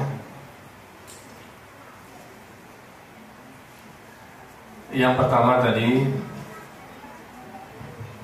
tentang orang-orang yang mendapatkan ujian dan cobaan, bagaimana kita menyikapinya sehingga ujian dan cobaan itu bernilai pahala. Ujian pasti ada, ya. Cobaan dari Allah pasti ada kepada orang-orang yang beriman. Musibah yang kita dapatkan terbagi 3. Pertama, musibah yang bernilai ujian. Ini untuk orang beriman. Yang kedua, musibah yang diberikan kepada orang kafir. Ini sebagai balasan sementara di dunia sebelum mereka mendapatkan balasan yang sebenarnya di akhirat. Ini musibah juga. Di dunia ini barangkali ada musibah-musibah yang kita dapatkan. Musibah yang menimpa seorang mukmin maka namanya ujian. Dan itu pasti harus ada. Karena Allah yang mengatakan seperti itu. Ahasiban nas ayusraku an yaqulu amanna wa hum la yuftanun. Apakah manusia itu dibiarkan saja mengatakan kami telah beriman, lalu mereka tidak akan diuji kembali? Apakah manusia dibiarkan begitu saja mengatakan kami telah beriman, lalu mereka tidak akan diuji? Tidak, kata Allah, kami akan menguji mereka sebagaimana orang-orang sebelum mereka juga diuji. Jadi musibah yang menimpa orang mukmin namanya ujian. Musibah yang menimpa orang kafir namanya balasan sementara. Selama orang kafir itu tidak mau masuk dalam Islam, adanya musibah demi musibah yang menimpa mereka bernilai balasan sementara. Yang ketiga, musibah yang menimpa seorang muslim, ya, bukan mukmin tapi muslim biasa, yang mereka bukanlah orang yang taat kepada Allah, banyak meninggalkan syariat, tidak mau taat kepada Allah dan Rasul meskipun KTP-nya Islam. Ketika mereka tertimpa musibah, maka ini merupakan teguran dan peringatan dari Allah agar mereka kembali kepada agama. Nah, musibah dan ujian yang Allah berikan kepada orang mukmin bukanlah sesuatu yang membuat mereka menjadi gelisah yang melampaui batas. Tadi dikatakan bahwa adanya musibah dapat dihadapi dengan tenang. Kenapa? Karena dia tahu ilmunya. Dia berilmu. Dia tahu bagaimana cara menyikapi musibah agar musibah tersebut mendapatkan ridho dari Allah. Setiap musibah yang Allah berikan kepada orang beriman yang bernilai ujian, itu bukan berarti Allah murka kepada orang beriman tersebut. Bukan berarti Allah benci kepadanya. Bukan berarti Allah tidak memperhatikannya. Ya. Perlu diperhatikan, musibah yang menimpa orang mukmin berupa ujian tadi adalah tanda cintanya Allah justru kepada mereka. Di mana Nabi tadi mengatakan apa? Wa innallaha idza ahabba qauman ibtalahum. Apabila Allah mencintai seseorang, maka Allah akan berikan ujian kepadanya. Nah, orang yang bisa menyikapi ujian tersebut dengan benar sehingga hati tetap tenang, bukan berarti maaf tidak boleh gelisah. Gelisah boleh, bingung, bahkan itu ada di hadis bahwa Nabi mengatakan bahwa ada orang-orang mukmin ini yang tertimpa sesuatu, dia jadi gelisah, jadi bingung, jadi sedih, dia menangis. Itu manusiawi. Apa itu?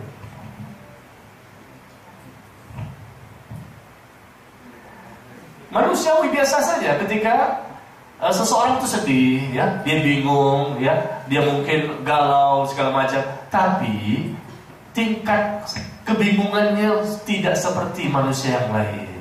Nah, ini bedanya. Dia bingung sementara, mungkin dia kaget, mungkin dia sempat sedih, ya, dan lain-lain, tapi membuat dia cepat tenang kembali. Dan tidak sampai over, berlebihan dalam kebingungannya. Kenapa? Lalu dia sadar bahwa ini terjadi semua dengan izin Allah. Ma asaba min musibatin illa bi'idznillah. Tidak ada musibah yang menimpa seseorang melainkan dengan izin Allah. Ini pertama. Kenapa seorang mukmin itu jadi tenang? Yang pastilah Allah yang membuat dia menjadi tenang, karena Allah kuatkan imannya. Tetapi manusia itu harus ada ikhtiar, ada usaha. Nanti Allah baru berikan bantuan. Jangan semuanya diserahkan kepada Allah. Yang penting gimana Allah sajalah. Tapi dia nggak ada usaha. Sedangkan Allah mengatakan dalam Al-Quran di surah Ar-Ra'd, surah 13 ayat 11, Innallaha la yughayyiru ma biqaumin hatta yughayyiru ma bi anfusihim. Sesungguhnya Allah tidak merubah kondisi seseorang sampai orang tersebut mau merubah dirinya sendiri. Allah tidak akan merubah seseorang sampai dia mau merubah dirinya sendiri. Rubah dulu, ada usaha nggak? Ada ikhtiar, sungguh-sungguh nggak? Maksimal nggak? Ikhlas nggak? Ada niat, tekad, dan semangat nggak? Kalau itu ada, insya Allah akan bantu. Dia dulu yang punya keinginan. Nah, kembali kepada pertanyaan. Jadi pertama dia tahu bahwa musibah itu terjadi dengan izin Allah. Kemudian dia tahu bahwa di balik musibah ada informasi dari Rasul bahwa itu merupakan tanda cinta Allah kepadanya. Yang ketiga, kenapa dia bisa tenang? Karena dia tahu bahwa di balik musibah tersebut berarti Allah inginkan insya Allah tergugurkan dosa-dosanya. Maka kita jadi tenang. Kenapa? Oh, musibah, ya sudah, saya hadapi.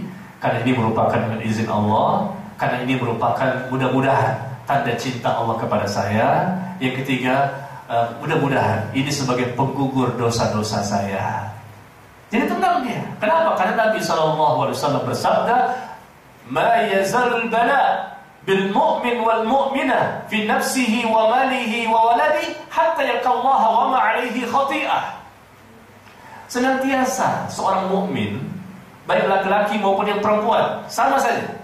Senantiasa, selalu, setiap orang mukmin dan mukminah, yang laki maupun yang perempuan, mereka itu akan mendapatkan ujian selama di dunia. Ujian berupa pada dirinya, kata Rasul, atau mungkin pada hartanya, atau mungkin pada anaknya. Diri, harta, anak. Diri, harta, anak. Selalu berputar seperti itu. Rasul menyebutkan 3. Bukan hanya 3 sebetulnya, tapi ini yang paling dicintai oleh kita. Diri kita sendiri kita cintai, harta kita cintai, anak yang lebih kita cintai. Rasul menyebutkan 3. Ma yazalul bala, senantiasa musibah itu, ujian itu tertimpa pada seorang mukmin, baik laki-laki maupun yang perempuan, baik pada dirinya, pada hartanya, pada anaknya. Sampai kapan? Hatta yakallahu wa ma alaihi khati'ah, sampai dia bertemu Allah tanpa memiliki dosa sedikit pun. Mau? Mau nggak? Mau ada musibah? Tadi katanya mau. Iya. Itu kan kata Rasul, bahwa musibah itu pada dirinya, pada hartanya, pada anaknya. Sampai kapan? Selalu. Mayazalu. Kalimatnya selalu continue.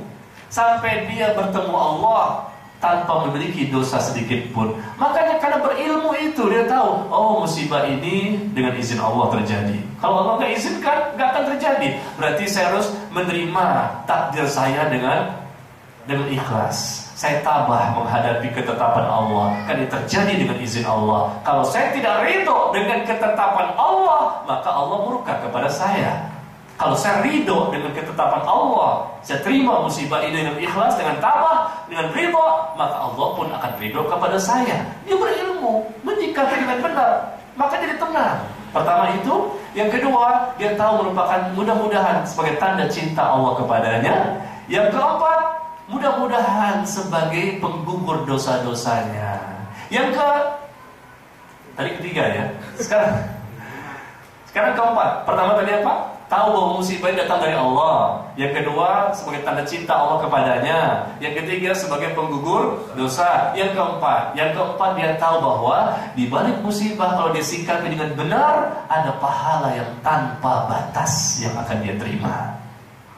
Allah berfirman di surah Az-Zumar, surah ke-39, ayat yang ke-10. Innama yuwaffas sabirun ajrahum bighairi hisab. Sesungguhnya orang-orang yang bersabar sajalah yang mereka mendapatkan pahala tanpa batas. Salat ada batasnya, pahala yang didapatkan. Kita bertemu seperti ini juga ada batasnya, pahala yang kita dapatkan. Tapi pahala orang yang bersabar, kata Allah, tidak ada batasnya. Bayangkan, itu baru 4. Ada 5, 6, dan seterusnya. Bagaimana keistimewaan, bagaimana keutamaan orang-orang yang mampu menghadapi ujian tersebut dengan benar. Dia mendapatkan ini, mendapatkan itu, mendapatkan ini. Sehingga apa? Dia berusaha untuk meraihnya. Makanya dia berusaha untuk tenang. Dan itu perlu latihan. Ya, kesabaran itu perlu dilatih. Karena Nabi mengatakan, wa may tasabbar yusabbirullah. Barang siapa melatih dirinya untuk bersabar, maka Allah akan jadikan dirinya orang yang bersabar. Demikian yang pertama ya. Jadi kenapa bisa tenang? Kan sulit ini, kan bingung ini. Boleh kita bingung, kita memikirkan segala macam, tapi jangan over. Karena dunia sementara, pasti semua ditinggalkan. Lah, kok masalah akhirat gak bingung? Gimana nih? Ya. Terus yang kedua, kalaupun bingung, jangan lama-lama. Karena kita tahu hakikat kehidupan di dunia ini adalah ujian, dan ujian itu bernilai suatu kebaikan. Ya, karena ada penggugur dosa, tanda cinta Allah, pahala kesabaran yang besar, dan seterusnya. Yang kedua, saya percepat aja ya. Aduh, banyak sekali. Semakin banyak pertanyaan menunjukkan semakin paham yang mendengar.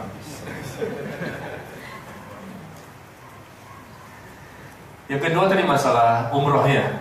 Mau berangkat umroh, pakai pakaian ihram di pesawat. Karena nanti pesawatnya itu akan turun di Jeddah. Ya. Kita tahu ketika, ini di luar tema gak apa-apa ya, saya jawab ya. Kita tahu bahwa ketika berangkat haji atau umroh, kita akan melalui mikot. Mikot itu batas. Ya, batas di mana pada waktu itu kita sudah harus memakai pakaian ihram dan kita pun mulai membaca kalimat talbiyah, labbaik Allahumma hajjan wa umratan. Ya, baru setelah itu nanti kita mengucapkan talbiyah, labbaik Allahumma labbaik, labbaik la syarika lak labbaik, Innal hamda wan ni'mata laka wal mulk la syarika lak. Ini barangkali yang belum pernah haji umroh masih bingung ya. Nah, ketika kita berangkat haji atau umroh melewati miqat, batas. Batas ini, jadi anggaplah ini ya. Anggaplah ini apa namanya? Ka'bah ya. Ka'bah di Mekah, lalu ada batas lingkaran. Batas lingkaran, barang siapa yang sudah akan melewati ya, melewati lingkaran ini batasnya, maka pada waktu itu dia harus memakai ihram. Dan nanti mulai mengucapkan talbiyah tadi, ya, labbaik Allahumma hajjan atau labbaik Allahumma umratan. Nah, itu Rasul sebutkan bagi orang yang berjalan di darat. Begitu melewati batas tadi, lingkaran ini, baik yang ada di Yaman, ada yang di Irak, ada yang di mana, pokoknya lingkaran ini batas, namanya miqat. Dan ketika seseorang melewati miqat tersebut, maka dia harus memakai pakaian ihram dan mengucapkan talbiyah tadi. Nah, ini di darat. Bagaimana kalau seandainya orang yang pakai pesawat di atas? Ketika seseorang melewati di atas, berarti sudah melewati miqat. Miqatnya di sini, dia lewat pesawatnya. Nah, berarti kata para ulama, ya, sebelum dia melewati pesawat ini melewati miqat, dia pun berarti kena juga ketentuan hendaknya sudah siap memakai pakaian ihram. Dan nanti dia berniat ihramnya di pesawat. Dan nanti akan diumumkan oleh pembimbing rombongannya bahwa sebentar lagi kita akan melewati miqat, maka siap-siap bagi laki-laki untuk memakai pakaian ihram. Dan nanti siap-siap akan diumumkan kita mengucapkan kalimat talbiyah tadi, labbaik Allahumma hajjan, niat ihram maksud saya. Jadi jangan nunggu di Jeddah baru pakai. Kenapa? Sudah lewat pesawatnya, sudah melewati batas. Ini batas. Pesawat lewat. Ya, berarti ini batas. Kata Rasul, ketika akan melewati batas, maka sudah memakai pakaian ihram, baik di darat maupun di laut maupun di udara. Siapapun yang melewati batas miqat, maka dia sudah harus berihram. Berarti yang benar seperti itu, Pak. Jangan nunggu di Jeddah, berarti udah lewat miqatnya. Ini di sini batasnya, ya. Jeddah ada di sini, jadi udah lewat ya. Jadi itu tidak tepat. Dan para ulama sudah mengatakan bahwa hendaknya kita memakai pakaian ihram di pesawat, dan insya Allah tidak sulit, gampang. Ya, tinggal bagaimana informasi yang akan disampaikan oleh pihak pembimbing rombongan.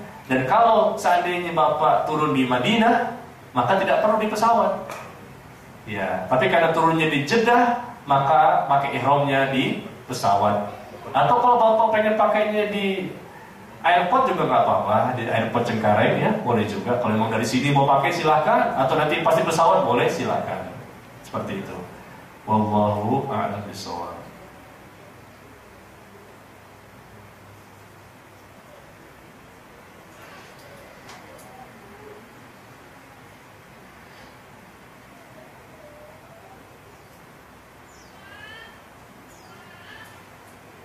Bagaimana cara kita membenci orang-orang yang Allah benci, seperti kekafiran, kefasikan, dan kemunafikan, sedangkan kita sendiri bekerja pada mereka dan menafkahkan keluarga dari gaji yang mereka beri.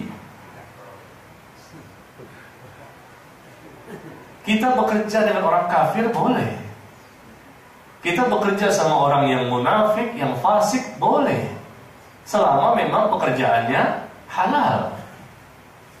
Kafirnya dia, ya dia urusannya dengan Allah.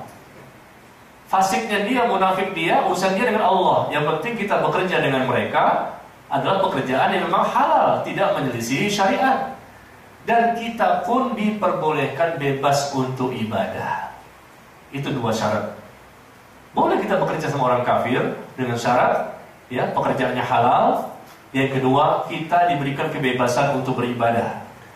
Kalau dua syarat ini tidak ada, maka kita pun mendapatkan dosa. Sama seperti orang kaum muslimin, kalau seandainya kita bekerja dengan orang yang beragama Islam, tapi ternyata pekerjaannya pekerjaan yang haram, ya sama saja, jadi jatuhnya haram juga nafkah yang kita dapatkan. Kenapa? Meskipun bos kita adalah muslim, tapi pekerjaannya pekerjaan yang terlarang dalam Islam. Ya, ada ribanya di situ, ada judinya di situ, ya, ada mengambil harta orang dan seterusnya. Jadi masalahnya bukanlah bos itu, pimpinan itu, pemilik itu perusahaan kafir atau muslim, enggak masalah.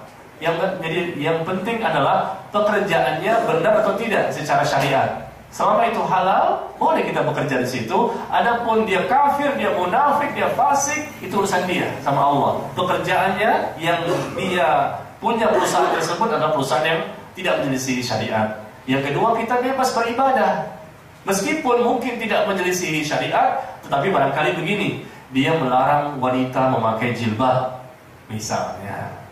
Nah, ini nggak boleh, meskipun kerjanya halal, nggak boleh bekerja di situ, ya. Atau melarang pak laki-laki untuk sholat 5 waktu misalnya. Nah, ini nggak boleh juga, tidak boleh bekerja di situ. Artinya kita coba lakukan diskusi, dialog dengan mereka, ya, sampaikan bahwa ini kewajiban kita sebagai seorang muslim, nggak bisa kita tinggalkan, ya. Tapi kalau mereka tetap mengatakan bahwa di sini ada peraturan, Pak, kalau Anda pengen bekerja di sini maka tidak boleh memakai waktu-waktu jam kerja untuk sholat. Ya sudah, jangan tinggal di situ, jangan kerja di situ, jangan cari nafkah di situ. Bumi ini luas, kita berhijrah ke tempat yang lain, Allah akan berikan kita nafkah dari rezeki yang halal dan rezeki yang luas. Wa may yuhajir fi sabilillah yajid fil ardi muragaman katsiran wa sa'ah. Allah berfirman di surah An-Nisa bahwa barang siapa berhijrah dari tempat yang penuh dengan kesyirikan, pindah ke tempat yang penuh dengan keimanan, dengan tauhid. Dari tempat yang penuh dengan sesuatu yang menyelisih sunnah kepada tempat yang sesuai dengan sunnah. Dari tempat yang penuh dengan kemaksiatan, dia pindah ke tempat yang penuh dengan ketaatan. Dia berhijrah karena Allah. Kata Allah, barang siapa berhijrah karena Allah, yajid fil ardi muragaman katsiran, maka niscaya akan dapatkan di muka bumi ini tempat hijrah yang luas dan rezeki yang banyak. Cuma masalahnya kembali kepada keyakinan. Kadang-kadang kita nggak yakin, disuruh keluar dari tempat yang salah, ini penuh dengan ribanya di sini. Keluar Anda, dosa besar, dosa riba. Bahkan Allah katakan, Allah umumkan perang dengan mereka. Allah dan Rasulnya akan memerangi pelaku riba, orang yang menolong riba, makan harta riba, penulisnya, 2 orang saksinya. Keluar Anda dari tempat-tempat yang di situ ada praktek-praktek dan transaksi-transaksi riba, tapi dia nggak berani, takut nanti bagaimana saya makan, bagaimana ini. Berarti apa? Meskipun dia muslim, KTP-nya Islam, tapi dia tidak beriman dengan iman yang sebenarnya, Allah tidak akan mencintainya dan tidak akan sekalipun dia mendapatkan ketenangan batin yang hakiki, kebahagiaan bahkan surga dunia tidak akan dia dapatkan. Orang yang mendapatkan surga dunia karena Allah mencintainya. Allah mencintainya karena dia selalu berusaha menjauhi semua larangan yang merupakan dosa-dosa besar.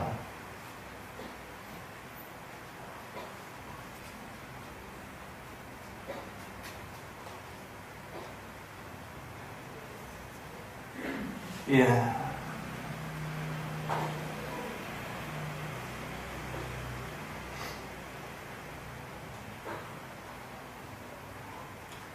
Ustaz, bagaimanakah ciri-ciri orang yang mendapatkan surga dunia?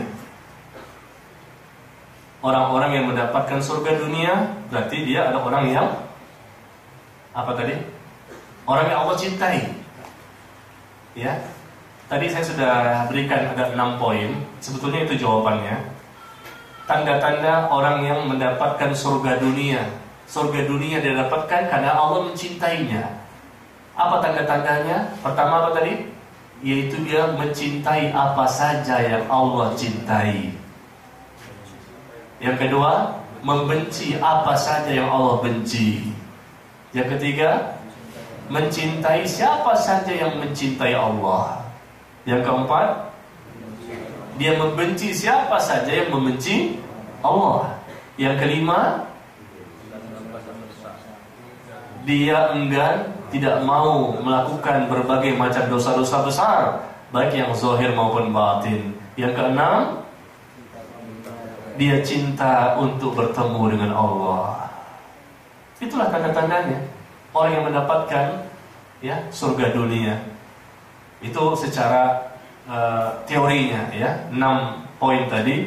Adapun contoh-contohnya ya banyak. Kalau kita berikan contoh masing-masing poin tersebut, ya tentunya dia tahu apa yang Allah cintai. Sebagai seorang laki-laki misalnya, Dia tahu bahwa Allah perintahkan sholat 5 waktu di mana? Di masjid. Dari subuh sampai isya dia upayakan sholat di masjid, bukan di rumah. Ketika tidak ada halangan, tidak ada rintangan, tidak ada kendala, tidak ada sakit segala macam, maka wajibnya dia ke masjid. Kalau seseorang laki-laki sholat 5 waktu di masjid setiap hari dari subuh sampai isya, ya, ini merupakan pertanda bahwa dia adalah orang yang taat kepada Allah dan Rasulnya, ya. Dan dia berusaha mengikuti cara beragama yang benar. Bagaimana Nabi SAW mengajarkan akidah yang benar, ibadah yang benar, akhlak yang benar, ya, semuanya yang menyelisihi sunnah dia tinggalkan. Itu menunjukkan bahwa Allah akan mencintai orang tersebut dan dia pun insya Allah akan mendapatkan surga dunia. Bagaimana bentuk kita mengaplikasikan cinta kepada Allah dalam kehidupan berumah tangga? Mengaplikasikan cinta kepada Allah dalam kehidupan berumah tangga, ya, contohnya adalah kita mencintai pasangan karena Allah, mencintai anak karena Allah. Itu aplikasinya. Kita ajak mereka untuk mencintai Allah.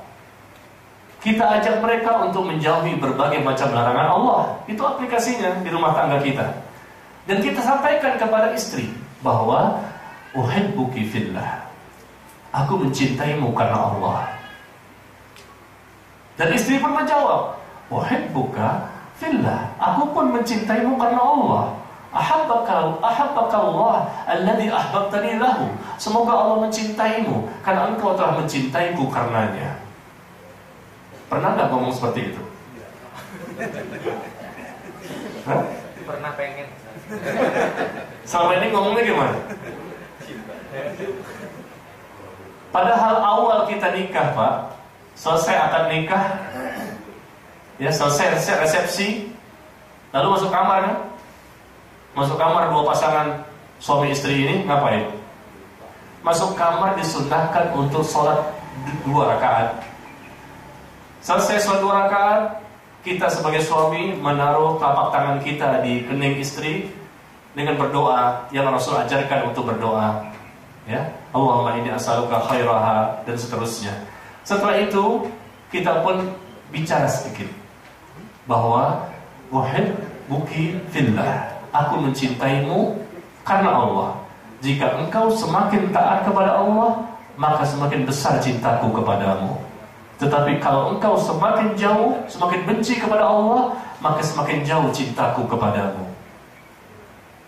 Istri juga mengatakan begitu. Aku pun uhibbuka fillah, aku pun mencintaimu karena Allah. Jika engkau, Mas, semakin cinta kepada Allah, aku pun semakin cinta kepadamu. Dan kalau engkau semakin jauh dari agama ini, aku pun semakin benci kepadamu. Pernah gak seperti itu? Kalau belum, ulang. Ulang apa?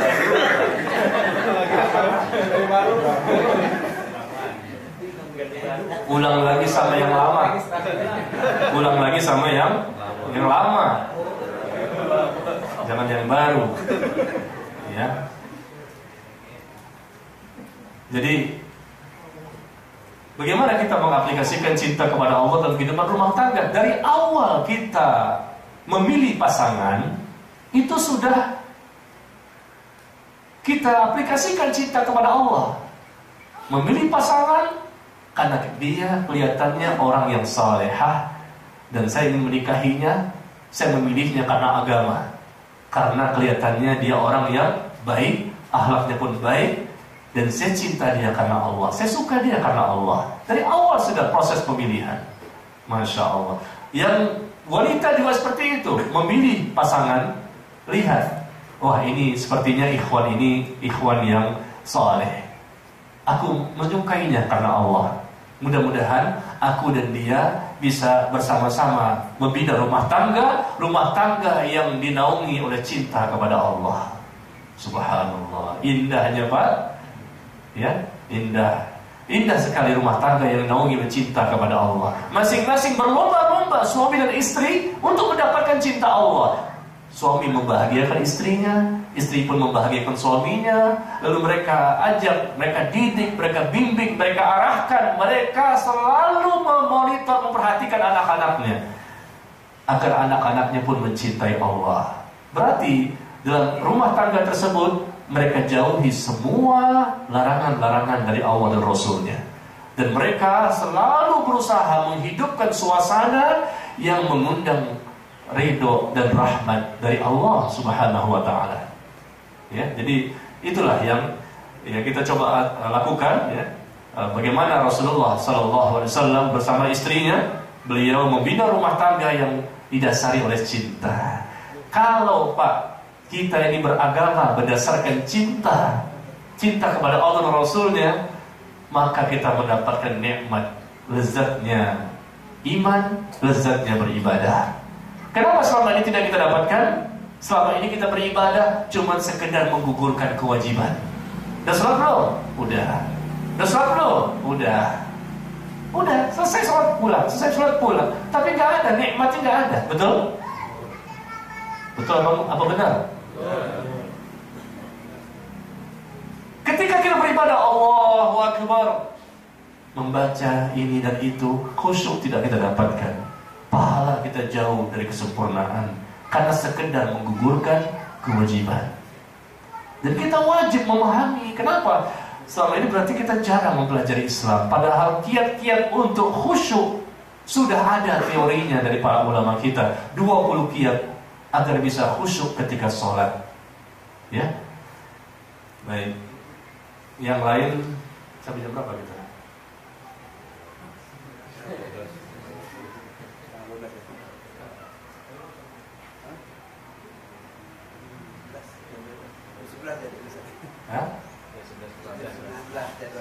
Jam 11. Oh. Udah lewat itu. Masih banyak pertanyaan yang belum dijawab ini. Iya.